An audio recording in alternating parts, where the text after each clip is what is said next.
So yun guys, good morning. Biyahe na pala tayo ulit. Shoutout nga pala sa mga bago nating subscriber. So ngayon lang tayo nakapag-vlog guys, kasi ngayon lang tayo ulit nakakuha ng unit. So may unit na tayo ulit, H100. Shoutout nga pala sa mga bago nating subscriber. So ang booking pala natin guys, papuntang Tarlac, Fairview, papuntang Tarlac. So yan yung biyahe natin. Yan. So pag biyahe kayo ng north, pag mga ganyang kalayo mga paps, automatic yan sa customer yung toll gate.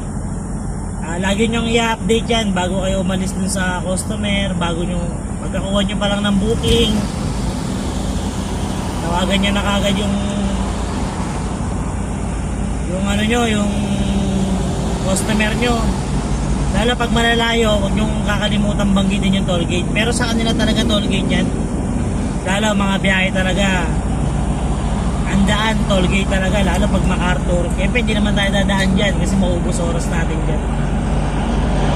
Kasi kailangan mo, siyempre binabayaran yung oras. Pagka mga ganyang malalayo, automatic talaga yan mga paps. Toll gate talaga yan. Kasi meron naman iba, may mga hindi nagpapa-toll gate. Kasi sa inyo na yung mga paps kung kukunin nyo. Pero ako pagka gano'n, pinapakancel ko. Kasi lugi tayo dun sa oras. Pag ginawa mo yun, papakabayani ka ng mga paps. So yun, update ko kayo ulit mamaya guys pagdating natin doon kung anong makuha natin booking. So let's go. So yun guys, nakakuha na tayo ng booking. Nakakuha tayo ng booking sa Banban papuntang Malolos. So yun yung nakuha natin booking. Pangalawang booking natin yan guys. Naligo kasi kami kanina, ayaw pa umahon ng mga chikiting natin, kaya mag-alas 3 na tayo dumating ng Banban. So yan yung nakuha natin. Hintay tayo doon ng isang oras. Higit isang oras kalahati tayo naghintay doon sa Banban bago na ako. So yun guys, papunta na kami doon sa may deliver. Dito na kami sa may NLEX. Bali NLEX nga pala to ulit guys, yung biyahe natin papuntang Malolos. Bali sinabihan ko si customer na i-NLEX natin kasi gabi na, traffic ngayon guys pag ganitong oras.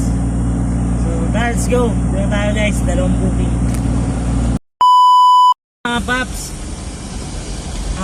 nakakuha ulit tayo ng pauwi. Bali nakuha natin booking pag deliver natin ng Malolos. May nakuha tayong booking papuntang Caloocan North. Ito yung nakuha natin booking yan. Bali pangatlong booking natin yan mga paps. Long ride. So yun ito na yung huling biyahe natin guys kasi malapit na to dun sa atin. So bali ang naging diesel nga pala natin guys ngayong araw 1.3 pero may tira pa siya.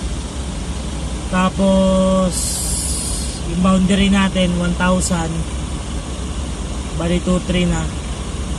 Tapos yung pagkain natin guys, may baon naman kami. Tapos yun, kaya nabala magkwenta guys kung magkano kinita natin. Pero may kita tayo. Pinakakuha tayo ng booking pa uwi. Tapos naka-swimming pa tayo guys. So yun, shoutout sa mga subscriber natin dyan. Salamat sa mga nanonood. So yun guys, bukas na lang ulit. Update ko kayo sa biyahe ko. Thank you guys. May mga tanong kayo, comment down below na lang. At huwag nyo kalimutan na subscribe mga paps para updated kayo sa mga video na ilalabas natin. Channel nyo.